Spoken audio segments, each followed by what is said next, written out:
Você pode ajudar a mocidade, orando, se compadecendo, se humilhando na presença do Senhor, para que Ele possa levantar pessoas para resolver essas situações. Tá? Cerca de 100.000 pessoas morrem de fome diariamente. Você já passou fome?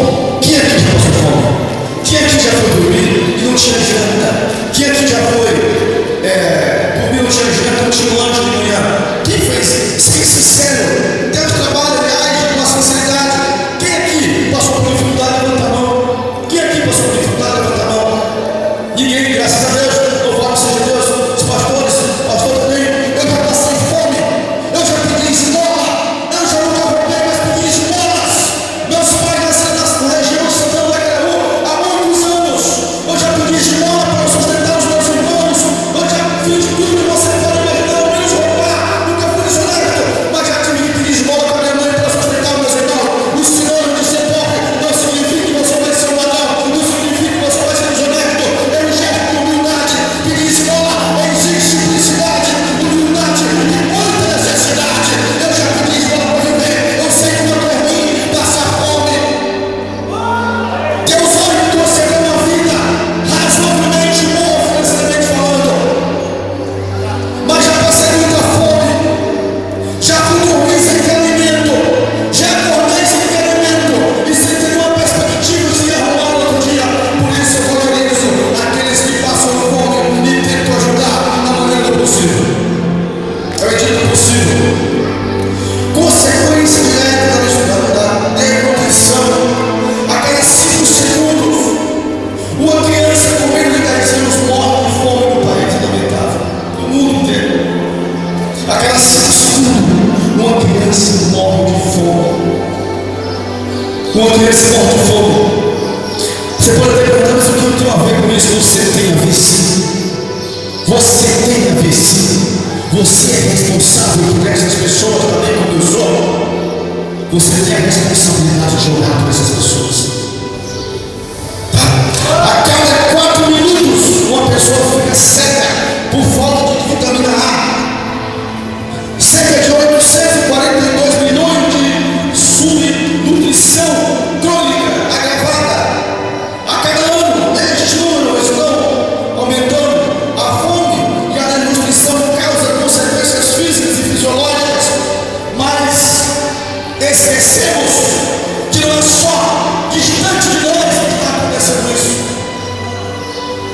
Em Pernambuco, pertinho aqui, Pernambuco, Maceió, Alagoas, de noite sempre tem um ritual daquelas favelas. As favelas sempre tem aquele ritual todos os dias. Todos os dias tem um ritual daquelas favelas. Você sabe que ritual é esse? Você sabe do que eu estou falando? Todos os dias é um ritual de magia negra. Não é feitiçaria, não é candomblé. São o choro de crianças na favela que choram, lamentando, pedindo alimento, pedindo comida às suas mães, aos seus pais, mas eles não têm como alimentar aquelas crianças pelo fato da situação financeira ser tão difícil, tão amarga. É muito fácil falar de barriga cheia, agora é difícil você estar com fome. A igreja do Senhor tem a responsabilidade com este povo. O que você está fazendo como crente? O que você está fazendo como servo de Deus?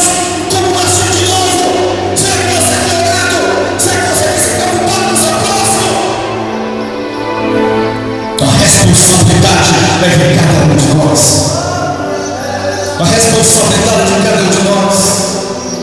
Você sabe o que a igreja, as mães fazem a igreja para ajudar os seus filhos a esquecer, a livrar da fome?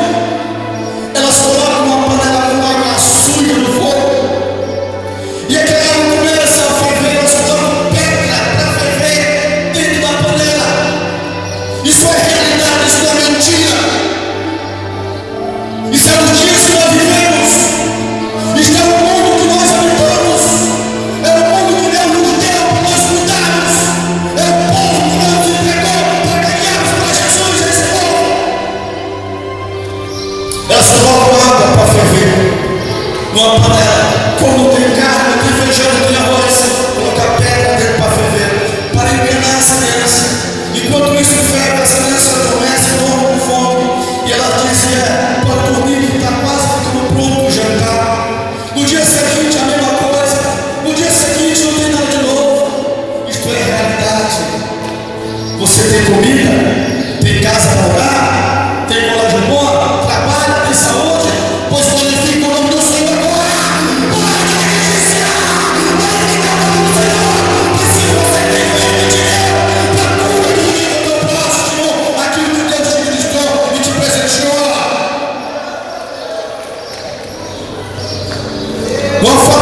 Nós temos a responsabilidade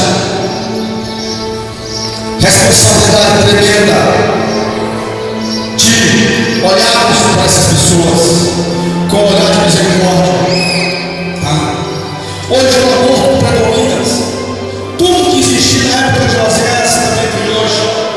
Os dias da época de Miqueias existe hoje. Os dias atuais estão como os dias do passado.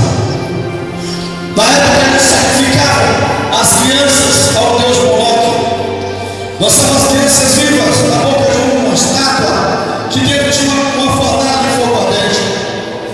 Hoje o diabo mudou essa prática, porque já seria um sacrifício, e alguns países, algumas leis já proíbem o sacrifício do ser humano. Mas o diabo descobriu outra forma de sacrificar, de matar, de destruir, de fazer algo abominável aos olhos do nosso Deus, de marca da lei da igreja, sem que ninguém faça nada.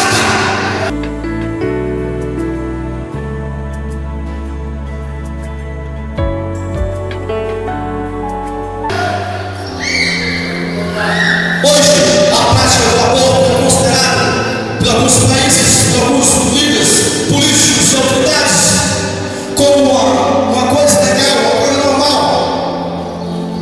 Mas eu digo em nome de Jesus, é assassinato a sangue frio. São assassinos frios e cruéis que matam crianças inocentes que não podem se defender. São práticas diabólicas. É coisa do diabo. O que é que ele tem feito em relação a isso? Todos os anos, cerca de 26 milhões de mulheres realizam a prática do aborto. 20 milhões de abortos são cometidos no mundo. Todos os anos, cerca de 20 milhões de abortos são realizados. Alguns de maneira proibida e outros de maneira legalizada, entre aspas, pois não há como legalizar a morte de um ser humano, porque só o Senhor pode dar a vida e só Ele que pode tirar a vida. Só o Senhor pertence à vida e só Ele é cabível tirar a vida. Nós não temos esse direito e então pouco temos autoridade para tocar, para tirar a vida de um ser humano. Você sabe quantas pessoas morrem sem Cristo por ano? Você tem noção quantas pessoas morrem sem Cristo por ano? Quantas pessoas estão clamando o nome de Jesus? Quantas pessoas estão precisando de ser resgatadas do inferno? Quantas pessoas estão precisando de ser resgatadas porque o diabo está iludindo-as a levar para o inferno? Aí eu faço a pergunta: aonde está você, Deus? Onde está a ansiedade? Quem foi aqui que já viu algo de Jesus? Você está aqui. Você já viu? Você já viu? Louvado seja Deus. Deus tem ministério em suas vidas. Quem aqui já viu algo de Jesus? Quem foi aqui? Louvado seja Deus, uma pessoa. Quem aqui recebeu algo de Jesus? Não viu uma? Graças a Deus. Louvado seja Deus. Eu creio que Deus hoje vai distribuir dons espirituais para salvar pessoas.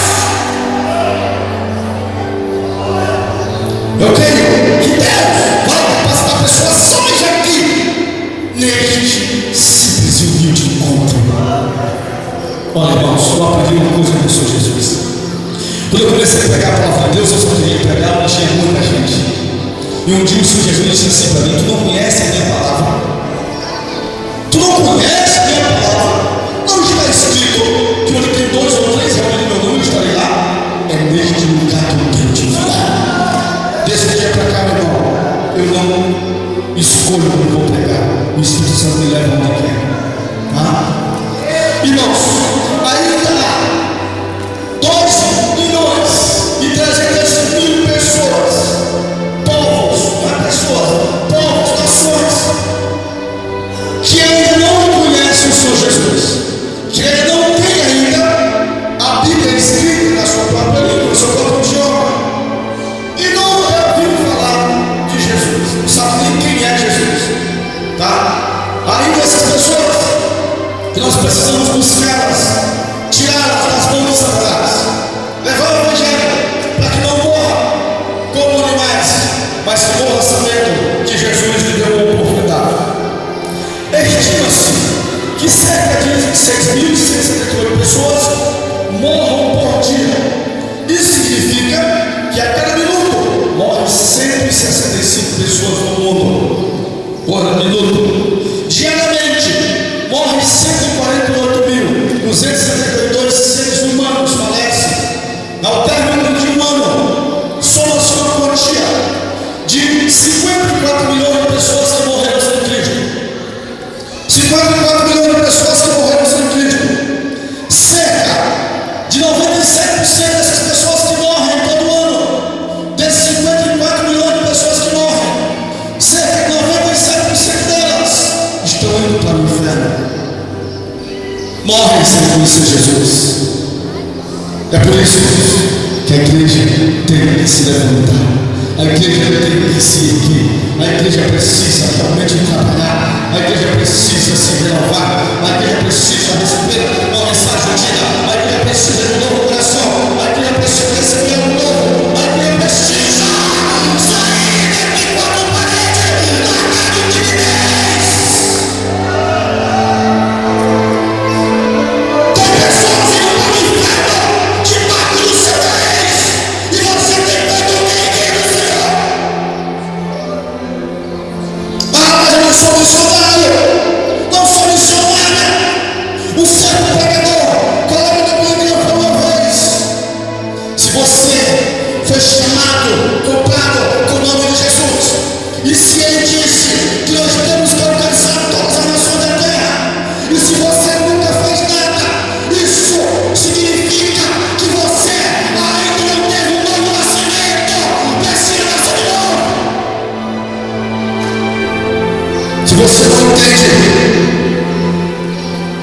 que pregar o Evangelho é a prioridade da igreja, pregar o Evangelho é a prioridade de cada um, pois sabe que Deus me mandou aqui